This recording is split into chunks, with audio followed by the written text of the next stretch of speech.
YouTube, Awesome Writer here. Welcome to my review for Avataro Sentai Donbrothers episode 13.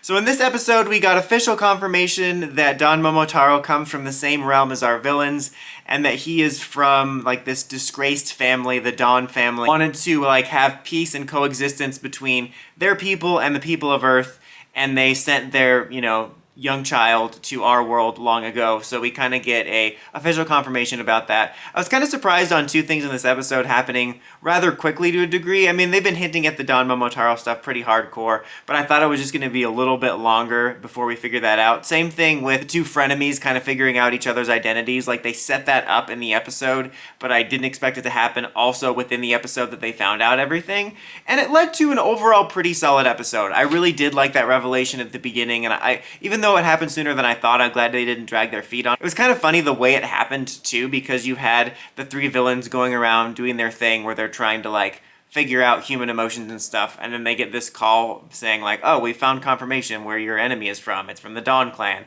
And they all contact them through these different animals. It was just kind of funny and weird. And while that was going on, Don Momotaro is meeting with the other three Don brothers that know everything, and they're like, oh, now that we all know everything except for the Black Ranger, we should talk about stuff.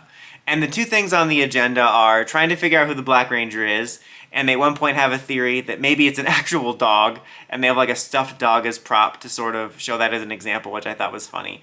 And then they're continuing to try to teach Don Momotaro how to lie, and he still can't do it, even a white lie, oh, you look nice in that shirt, even if you don't, and he just can't do it. He keeps pointing out people's flaws, and that's what leads to his conversation later with Sonoy. Sonoy is his name?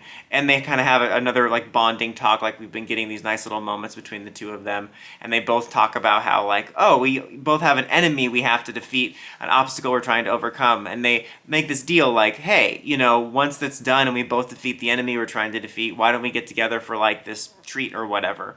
And that's why I didn't expect then within the same episode them to find out who each other was. I was kind of assuming that they were setting up for at least a couple more episodes. I mean, honestly, I've seen series do something similar with a dynamic like this for Sentai Rider or even others where they really drag it out. And I'm glad they didn't, but honestly, after this specific talk where they kind of made this pact to celebrate together or whatever, I thought we would at least get a few more episodes before we find out. Or not before we find out, we know who they are, before they found out who each other was. And then, lo and behold, later when the fight of the episode happens, they both, strike each other and demorph, and they see who each other is. And in kind of a savage moment, though, because Sonoy knows that Momotaro can't lie, after they part ways, he's like, well, I guess this is the way it has to be, but let me ask you a question. What's your weakness? And that leads to the end of the episode, which we'll get into in a second. So this other little mini storyline going on with, obviously also there was a mini storyline with the Monster of the Week, who was this lady that just wanted attention. And when she first transformed into the monster, I'm like, oh, I can't figure out what this monster's supposed to be. And then the Kyoryuger music played. At least I believe it was the Kyoryuger music, so I think it was the Kyoryuger monster. But aside from the Monster of the Week story, there was this little mini story, with the Rangers talking to Don Momotaro about being better about tact. That they were well, until you get better or whatever, we're not going to come help you. And later on, when he's fighting the Monster of the Week and stuff, they're observing and trying to stay strong. And Blue's we have to stay strong and not go and help him. But then they see that it's kind of getting overwhelming because he's not just fighting the Monster of the Week, he's also fighting the main villains who also show up, two of them. So he's fighting three people at the same time. It was kind of funny because there was a moment where, because the Monster of the Week's whole thing is no one pays attention to me, and then two of the main villains show up and start fighting Momotaro, and so the villain's fighting nobody for a hot minute because the other Rangers aren't there, so it just kind of played into that whole no one's paying attention to her thing. The other Rangers wind up caving though and helping. It's funny because it's Blue that's you have to stay strong and not help, but then he's the one that helps. And then, once they all dive in to help, pretty generic stuff. They fight for a second, they fight in the Robotaro forms, they fight in the mecha form. It's really funny because as much as I really like the mecha and I was excited to see it debut because it had been so long, I found that part to be just kind of so generic and boring. Last week's fight was pretty fun, but this one felt like it was already going through the motions. I just thought it was weird that I was already bored with this week's fight. Maybe just because I was interested more what else was going on.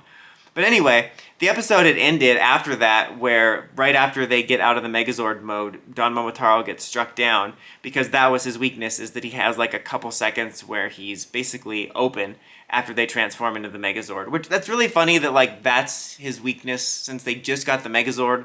Although I guess since the Megazord abilities has always been there, he knows about it, but I don't know.